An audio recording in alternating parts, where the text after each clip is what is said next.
જય શ્રી કૃષ્ણ। શ્રી મહાપ્રભુજીની બીજી બેઠક શ્રી બડી બેઠકજી ગોકુળ ઉત્તર પ્રદેશમાં છે। આ બેઠક ઠકુરાણી ઘાટ પાસે આવેલી છે અને પુષ્ટિ માર્ગના અનુયાયીઓ માટે ખૂબ જ પવિત્ર સ્થળ ગણાય છે। આ બેઠકજી ઉત્તર પ્રદેશના મથુરા જિલ્લામાં ગોકુળમાં યમુના નદીના કિનારે ઠકુરાણી ઘાટ પાસે આવેલી છે।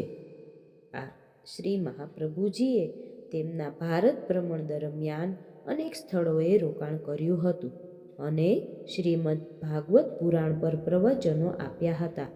આ સ્થાનોને બેઠકજી તરીકે સ્થાપિત કરવામાં આવ્યા છે। શ્રી બડી બેઠકજી એ 84 બેઠકો પૈકીની એક છે, જ્યાં વલ્લભાચાર્ય મહાપ્રભુજીએ ધાર્મિક પ્રવૃત્તિઓ કરી હતી અને દિવ્ય આત્માઓના ઉદ્ધાર માટે ઉપદેશો આપ્યા હતા। માન્યતા અનુસાર આ બેઠકજીએ સ્થળોમાંની એક છે જ્યાં મહાપ્રભુજીએ ભાગવત સપ્તાહનું વાંચન કર્યું હતું અને ત્યાંના દિવ્ય જીવોને કૃપાપાત્ર બનાવ્યા હતા।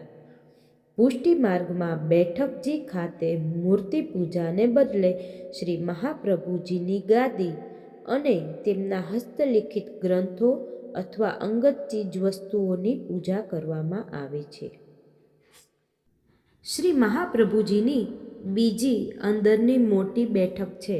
ત્યાં આપ નિત્ય ભોજન કરતા અને કથા કહેતા। તે સમયમાં વૃંદાવનના કૃષ્ણ ચૈતન્ય આદિ મહંતોએ વિચાર કર્યો કે અમે શ્રીનાથજીની સેવા કરીએ। તેને શ્રીનાથજીએ આજ્ઞા કરી કે મારી સેવા શ્રી મહાપ્રભુજી કરશે। તમને તો ભગવત ભજનનો અધિકાર છે।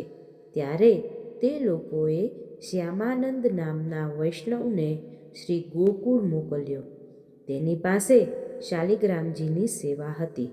તેમણે તે બટવો છોકરના વૃક્ષ પર લટકાવી શ્રી આચાર્યજીના દર્શને ગયા। દર્શન કરી પાછા આવ્યા અને જુએ છે તો બટવો મળ્યો નહીં। તેણે વિનંતી કરી કે તમારા સેવકોએ મારો બટવો ચોરી લીધો છે। આપે આજ્ઞા કરી કે અમારો સેવક ચોરી કરે જ નહીં, બરાબર જુઓ। ફરી આવીને જોયું તો આખું વૃક્ષ બટવાથી ભરેલું જોયું। ત્યારે આવી વિનંતી કરી, મહારાજ, અનેક બટવા છે, તેમાંથી મારો કયો?